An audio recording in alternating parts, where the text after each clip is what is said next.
ఉందండి. ఊకి దాని జాయిన్ చేసి చెప్పాలి. ఊ కూడా అచ్చు కాబట్టి కంఠంలో నుంచి రావాలి. ఉద్ధరేదాత్మ. ఇక్కడ ఆత్మ అని తా కింద మావత్తు ఎప్పుడొచ్చినా ఇది ఆత్మ సంయమ యోగం కాబట్టి ఆత్మ అని ఎప్పుడొచ్చినా సరే ఆత్మ అని తేల్చేయకుండా ఆకి తాని జాయిన్ చేసి ఆత్మ అని గుర్తుపెట్టుకోండి. ఎప్పుడు అలాగే చదవాలి. ఆత్మ అని ప్లెయిన్ గా చదివేయకండి. ఎక్కడ ఆత్మ వచ్చినా సరే ఆత్మ అలా వినపడాలి. తాని పట్టుకునే చెప్పాలి. ఉద్ధరేదాత్మనాత్మానం. నా తర్వాత 2 అవగ్రహం సింబల్స్ ఉన్నాయండి. నా తర్వాత కొంచెం దీర్ఘాన్ని ఎక్స్టెండ్ చేస్తాం. నాత్మానం అంతే. ఉద్ధరేదాత్మనాత్మానం. ఉద్ధరేదాత్మనాత్మానం. ఉద్ధరేదాత్మనాత్మానం. ఉద్ధరేదాత్మనాత్మానం. నాత్మానమవసాదయేత్. ఇక్కడ కూడా అంతే. నాకి తాని జాయిన్ చేసి నాత్మానమవసాదయేత్. ఆ తా చివర్లో ఎండింగ్ లో వచ్చినప్పుడు ఆ తా కూడా వినపడేటట్టే చెప్పాలి. నాత్మానమవసాదయేత్. నాత్మానమవసాదయేత్. నాత్మానమవసాదయేత్. నాత్మానమవసాదయేత్. ఆత్మైవ హ్యాత్మనో బంధుః. ఆత్మైవ ఆకి తాని జాయిన్ చేసి చెప్పాలి. ఆత్ ప్లస్ మా ప్లస్ ఐ మై. ఎక్కడ ఐకారం వచ్చినా దానికి ఐత్వాన్ని కలుపుకుంటే మీకు కరెక్ట్ గా వినిపిస్తుంది. మా ప్లస్ ఐ. ఆత్మైవ హ్యాత్మనో. ఆ హా కింద యావత్ ఉందండి, గమనించండి క్లియర్ గా. ఆ యా కూడా క్లియర్ గా వినిపించాలి. ఆత్మైవ వహ్ అని తీసుకుంటే మీకు ఆ యావత్తు క్లియర్ గా వినిపిస్తుంది. యాత్మనో బంధుః. ఇక్కడ విసర్గ హు అవుతుంది. దూకి మహాప్రాణం ఉంది, గమనించండి. బంధుః. ఆత్మైవ హ్యాత్మనో బంధుః. ఆత్మైవ హ్యాత్మనో బంధుః.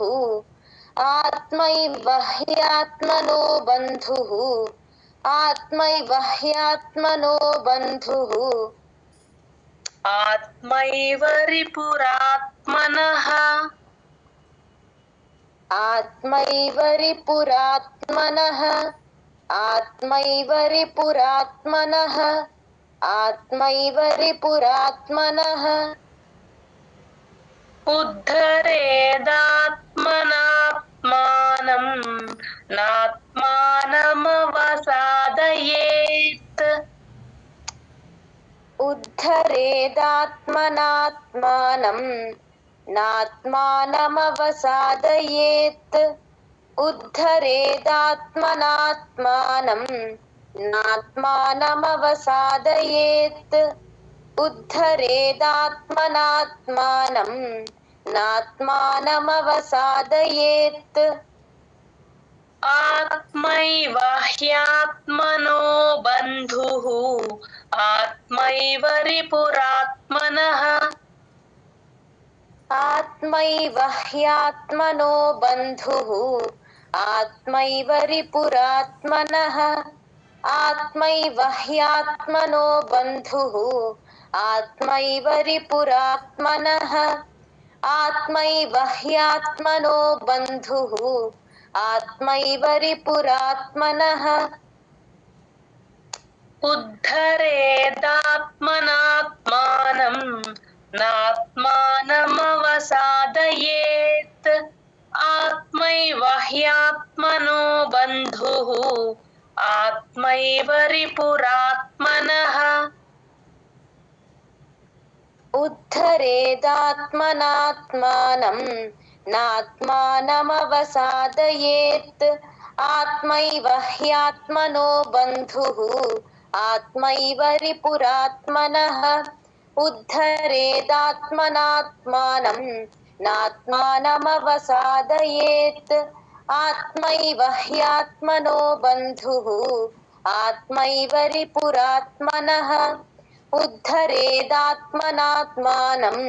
नात्मानमवसादयेत् आत्मैव ह्यात्मनो बन्धुः आत्मैव रिपुरात्मनः उद्धरेदात्मनात्मानं नात्मानमवसादयेत् आत्मैव ह्यात्मनो बन्धुः आत्मैव रिपुरात्मनः उद्धरेदात्मनात्मानं नात्मानमवसादयेत् आत्मैव ह्यात्मनो बन्धुः आत्मैव रिपुरात्मनः उद्धरेदात्मनात्मानं नात्मानमवसादयेत् आत्मैव ह्यात्मनो बन्धुः आत्मैव रिपुरात्मनः उद्धरेदात्मनात्मानं नात्मानमवसादयेत् आत्मैव ह्यात्मनो बन्धुः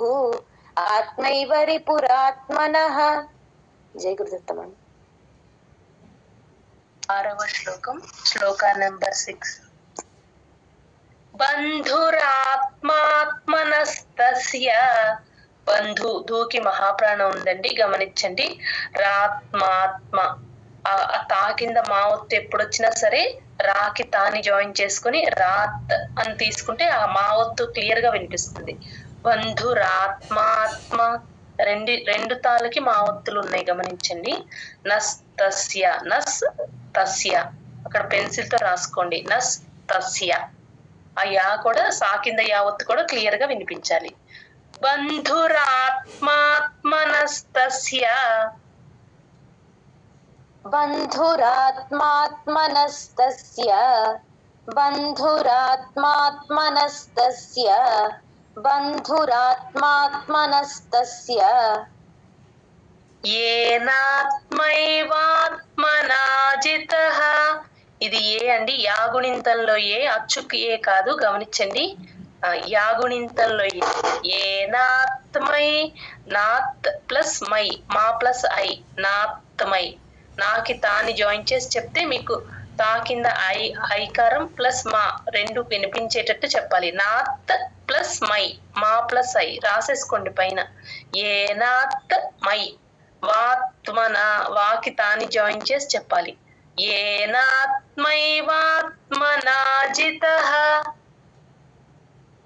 ఏనాత్మైవాత్మనాజితః, ఏనాత్మైవాత్మనాజితః, ఏనాత్మైవాత్మనాజితః అనాత్మనస్తు శత్రుత్వే, అనాత్మ, నాకి తాను జాయిన్ చేసి చెప్పాలి. ఇక్కడ కూడా అనాత్మ నస్తు శత్రుత్వే, షాకి తాని జాయిన్ చేసి చెప్పాలి. తా కింద రకారం ఉంది కదా, శత్రుత్వే అనేయకూడదు. శత్రుత్వే, అన్ని అక్షరాలు కూడా క్లియర్ గా వినపడేటట్టు చెప్పాలి మనం. అనాత్మనస్తు శత్రుత్వే, అనాత్మనస్తు శత్రుత్వే, అనాత్మనస్తు శత్రుత్వే, అనాత్మనస్తు శత్రుత్వే వర్తైతాత్మైవ శత్రువర్, ఒక్క నిమిషం. వర్తైతాత్మైవ శత్రువత్, వర్ ప్లస్ తై, తా ప్లస్ ఐ, తై. ఎక్కడ తై ఐకారం వచ్చినా సరే తా ప్లస్ ఐ, దానికి ఐని జాయిన్ చేసుకుంటే మీకు ఐకారం క్లియర్ గా వినిపిస్తుంది. వర్ తై తాత్మైవ, తాత్ ప్లస్ మా, మై, మా ప్లస్ ఐ. మై ఎలా చెప్తామంటే మా ప్లస్ ఐ లాగా చెప్తాము. వర్తే తాత్మైవ, వర్తే, ఒక్క నిమిషం.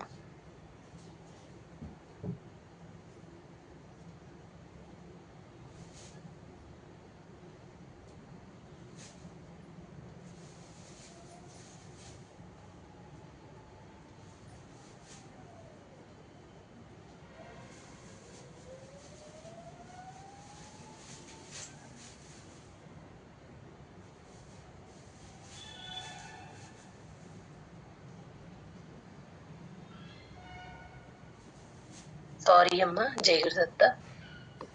వర్తేతాత్మైవ శత్రువత్, वर्तेतात्मैव शत्रुवत् वर्तेतात्मैव शत्रुवत् वर्तेतात्मैव शत्रुवत्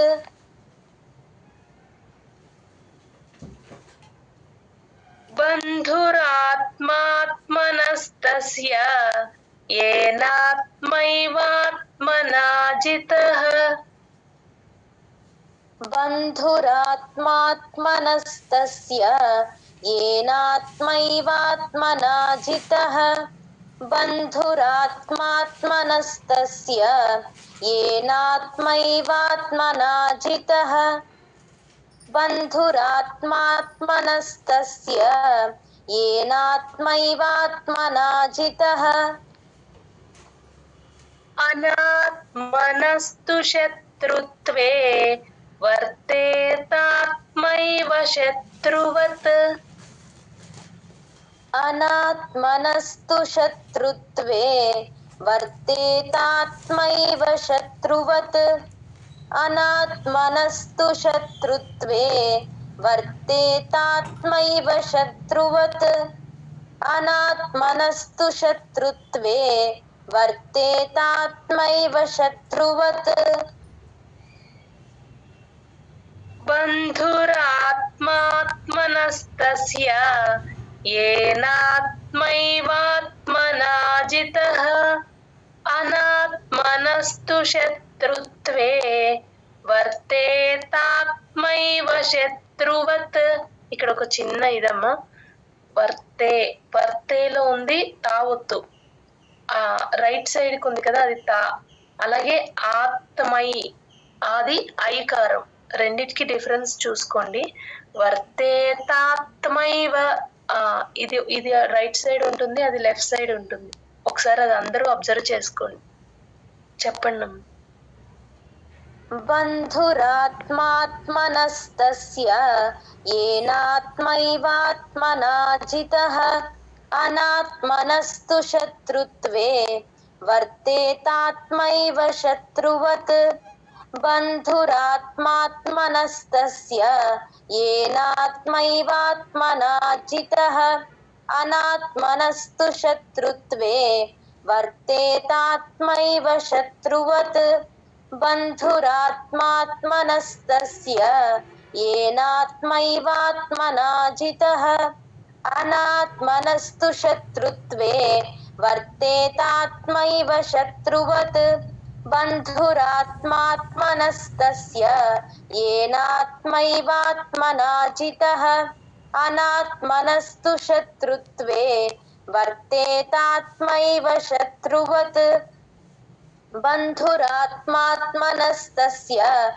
येनात्मैवात्मना जितः अनात्मनस्तु शत्रुत्वे वर्तेतात्मैव शत्रुवत् बन्धुरात्मात्मनस्तस्य येनात्मैवात्मना जितः अनात्मनस्तु शत्रुत्वे वर्तेतात्मैव शत्रुवत् बन्धुरात्मात्मनस्तस्य येनात्मैवात्मना जितः अनात्मनस्तु शत्रुत्वे वर्तेतात्मैव शत्रुवत्. जय गुरुदत्तमा. 7th శ్లోక 7వ శ్లోకం. జితాత్మనః ప్రశాంతస్య. జితాత్మన నా పక్కన ఉన్న విసర్గ ఎఫ్ సౌండ్ అండి. పా ముందు విసర్గ ఎప్పుడు వచ్చినా సరే ఎఫ్ సౌండ్ చెప్తాం. జితాత్మనః ప్రశాంతస్య, ఆ సా కింద యావత్తు కూడా క్లియర్ గా వినపడేటట్టు చెప్పాలి. జితాత్మనః ప్రశాంతస్య. जितात्मनः प्रशान्तस्य जितात्मनः प्रशान्तस्य जितात्मनः प्रशान्तस्य परमात्मा समाहितः. परमात्मा समाहितः परमात्मा समाहितः परमात्मा समाहितः శీతోష్ణ సుఖ దుఃఖేషు. శీతోష్ణ అది సా కాదండి, శంకరాషాది. షీకి దీర్ఘం ఉంది గమనించండి. శీతోష్ణ షా కింద అణా క్లియర్ గా వినిపించాలి. తోకి షాని జాయిన్ చేసి చెప్తే మీకు అణా కూడా క్లియర్ గా వినిపిస్తుంది. తోష్ణ. ఓకే, అణా కూడా క్లియర్ గా వినపడేటట్టు చెప్పండి. సుఖ, సుఖాలో మహాప్రాణం, ఖాకి మహాప్రాణం ఉంది. అలాగే దుహ్, డియుహెచ్, ఆ దు పక్కన విసర్గని మనము హెచ్ సౌండ్ లాగా చెప్తాము. ఖా ముందు విసర్గ ఎప్పుడు వచ్చినా సరే, కా ఒకటి, ఒత్తు ఖా రెండిటికి ఎప్పుడు ముందు విసర్గ ఉన్నా సరే హెచ్ సౌండ్ లాగే చెప్తాము. అందుకని ఆ దు పక్కన విసర్గ హెచ్ అని రాసేసుకోండి.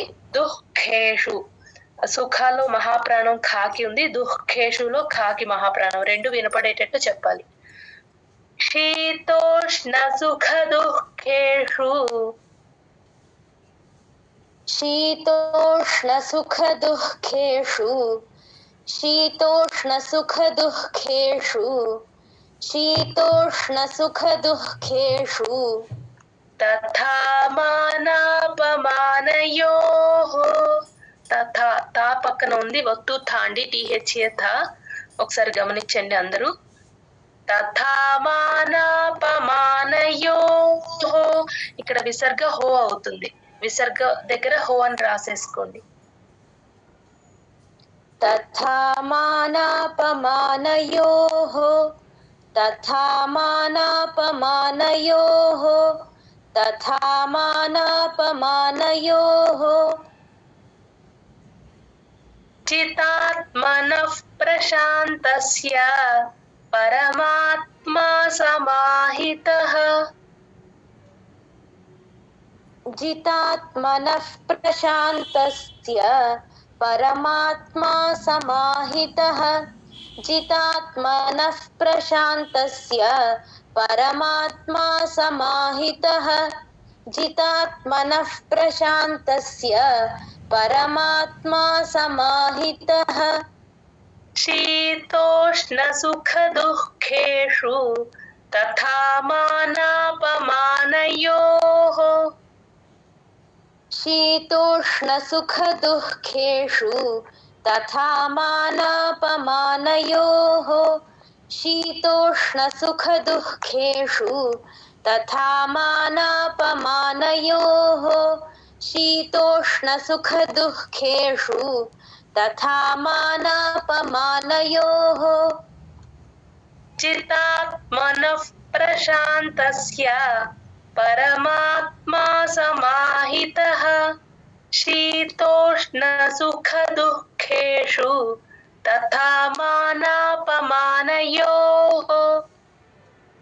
जितात्मनः प्रशान्तस्य परमात्मा समाहितः, शीतोष्ण सुख दुःखेषु तथा मानापमानयोः,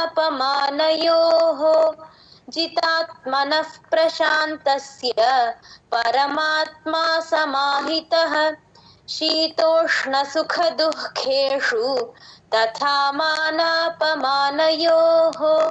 जितात्मनः प्रशान्तस्य परमात्मा समाहितः, शीतोष्ण सुख दुःखेषु तथा मानापमानयोः, जितात्मनः प्रशान्तस्य परमात्मा समाहितः, शीतोष्ण सुख दुःखेषु तथा मानापमानयोः, जितात्मनः प्रशान्तस्य परमात्मा समाहितः, शीतोष्ण सुख दुःखेषु तथा मानापमानयोः, जितात्मनः प्रशान्तस्य परमात्मा समाहितः, शीतोष्ण सुख दुःखेषु तथा मानापमानयोः,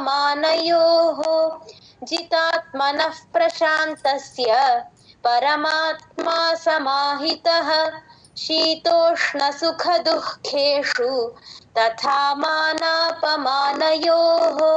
जय गुरुदत्तमन. 8వ శ్లోకం, శ్లోక నెంబర్ 8. జ్ఞాన విజ్ఞాన తృప్తాత్మా.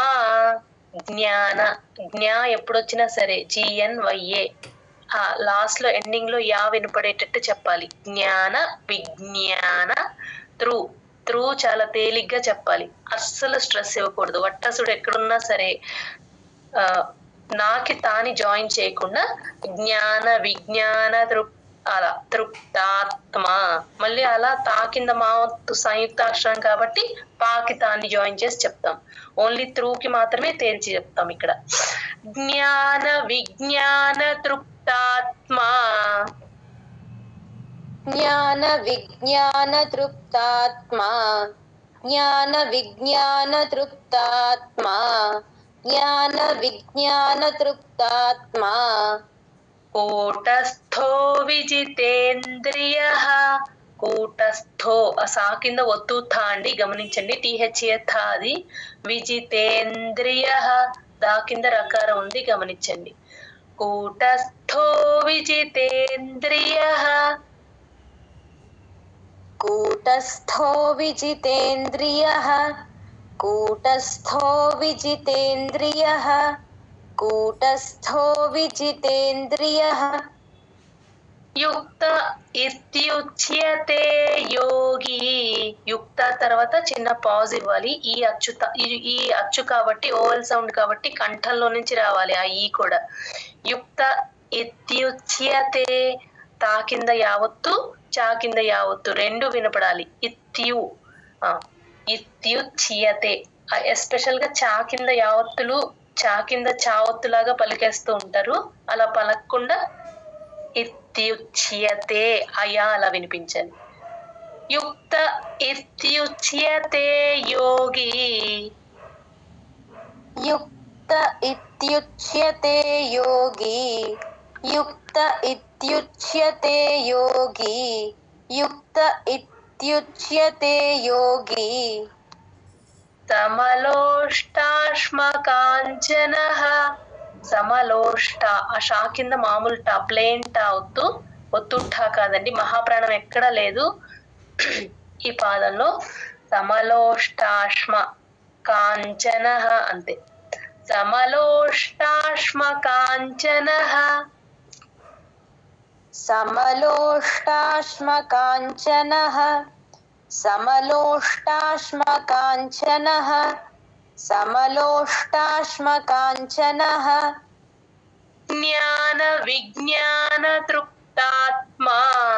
కూటస్థో విజితేంద్రియః. జ్ఞాన విజ్ఞాన తృప్తాత్మా. కూటస్థో విజితేంద్రియః. జ్ఞాన విజ్ఞాన తృప్తాత్మా. కూటస్థో విజితేంద్రియః. జ్ఞాన విజ్ఞాన తృప్తాత్మా. కూటస్థో విజితేంద్రియః. యుక్త ఇత్యుచ్యతే యోగి. సమలోష్టాశ్మ కాంచనః. యుక్త ఇత్యుచ్యతే యోగి. సమలోష్టాశ్మ కాంచనః. యుక్త ఇత్యుచ్యతే యోగి. సమలోష్టాశ్మ కాంచనః. యుక్త ఇత్యుచ్యతే యోగి. సమలోష్టాశ్మ కాంచనః. జ్ఞాన విజ్ఞాన తృప్తాత్మా. కూటస్థో విజితేంద్రియః. యుక్త ఇత్యుచ్యతే యోగి. సమలోష్టాశ్మ కాంచనః. జ్ఞాన విజ్ఞాన తృప్తాత్మా. కూటస్థో విజితేంద్రియః. యుక్త ఇత్యుచ్యతే యోగి. సమలోష్టాశ్మ కాంచనః. జ్ఞాన విజ్ఞాన తృప్తాత్మా. కూటస్థో విజితేంద్రియః. యుక్త ఇత్యుచ్యతే యోగి. సమలోష్టాశ్మ కాంచనః. జ్ఞాన విజ్ఞాన తృప్తాత్మా. కూటస్థో విజితేంద్రియః. యుక్త ఇత్యుచ్యతే యోగి. సమలోష్టాశ్మ కాంచనః. జ్ఞాన విజ్ఞాన తృప్తాత్మా. కూటస్థో విజితేంద్రియః. యుక్త ఇత్యుచ్యతే యోగి. సమలోష్టాశ్మ కాంచనః. జ్ఞాన విజ్ఞాన తృప్తాత్మా. కూటస్థో విజితేంద్రియః. యుక్త इत्युच्यते योगी समलोष्टाश्मकाञ्चनः ज्ञानविज्ञानतृप्तात्मा कूटस्थो विजितेन्द्रियः युक्त इत्युच्यते योगी समलोष्टाश्मकाञ्चनः ज्ञानविज्ञानतृप्तात्मा कूटस्थो विजितेन्द्रियः युक्त इत्युच्यते योगी समलोष्टाश्मकाञ्चनः. జయ గురుదత్తమ్మ. 9th శ్లోక 9వ శ్లోకం.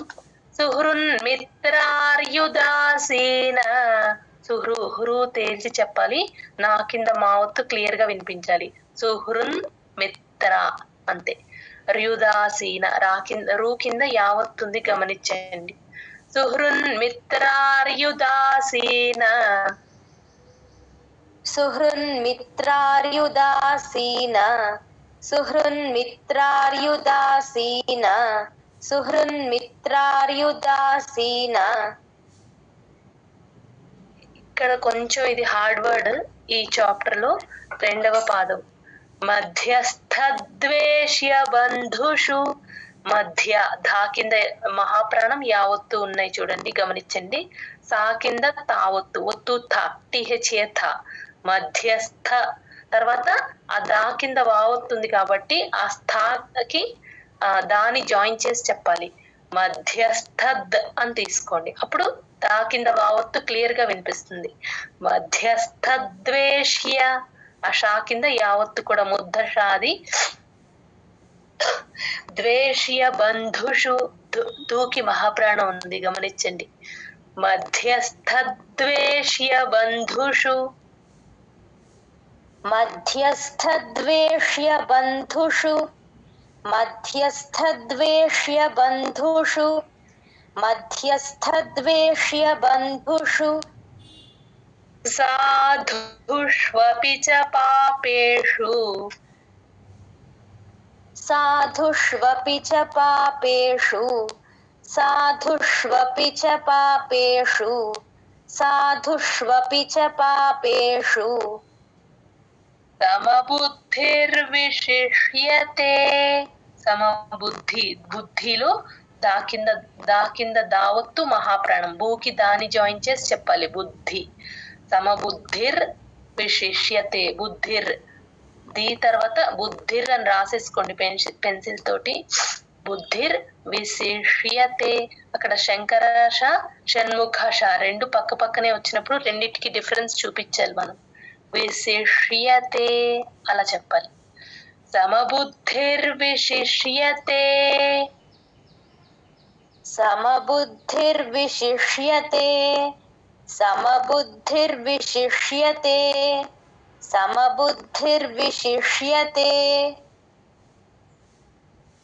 సుహృన్మిత్రార్యుదాసీన మధ్యస్థద్వేష్య బంధుషు.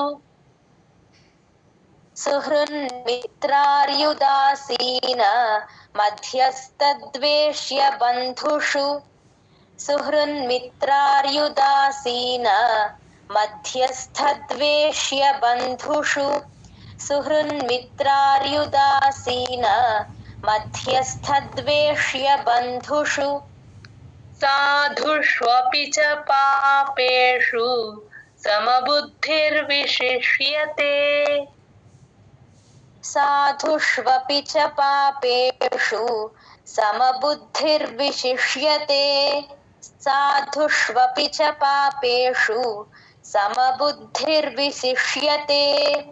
సాధుష్వపి చ పాపేషు సమబుద్ధిర్విశిష్యతే. సుహృన్మిత్రార్యుదాసీన మధ్యస్థద్వేష్య బంధుషు సాధుష్వపి చ పాపేషు సమబుద్ధిర్విశిష్యతే. సుహృన్మిత్రార్యుదాసీన మధ్యస్థద్వేష్య బంధుషు సాధుష్వపి చ పాపేషు సమబుద్ధిర్విశిష్యతే. సుహృన్మిత్రార్యుదాసీన మధ్యస్థద్వేష్య బంధుషు సాధుష్వపి చ పాపేషు సమబుద్ధిర్విశిష్యతే సుహృన్మిత్రార్యుదాసీన మధ్యస్థద్వేష్య బంధుషు సాధుష్వపి చ పాపేషు సమబుద్ధిర్విశిష్యతే సుహృన్మిత్రార్యుదాసీన మధ్యస్థద్వేష్య బంధుషు సాధుష్వపి చ పాపేషు సమబుద్ధిర్విశిష్యతే సుహృన్మిత్రార్యుదాసీన మధ్యస్థద్వేష్య బంధుషు సాధుష్వపి చ పాపేషు సమబుద్ధిర్విశిష్యతే సుహృన్మిత్రార్యుదాసీన మధ్యస్థద్వేష్య బంధుషు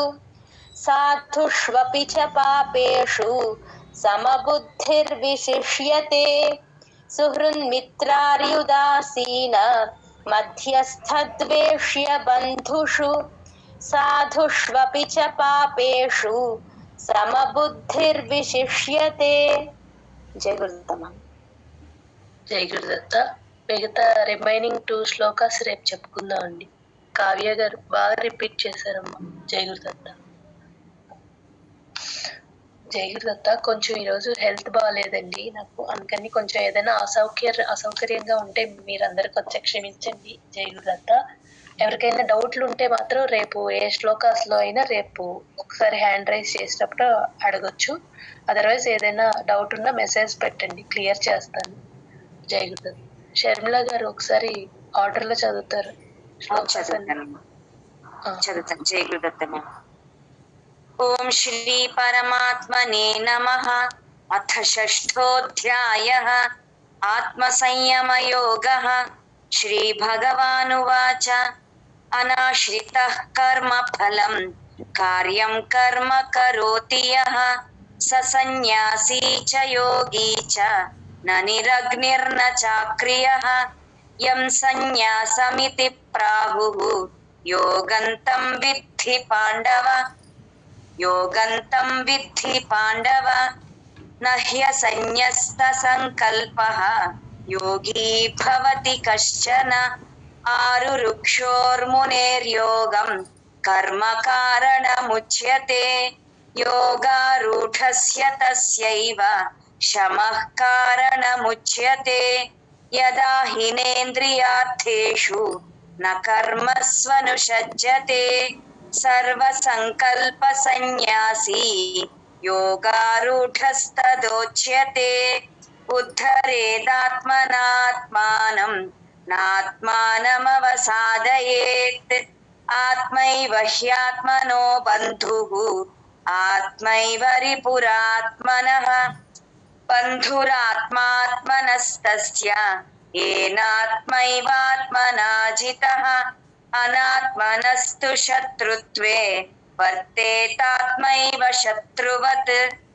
చితాత్మనః ప్రశాంతస్య పరమాత్మా సమాహితః.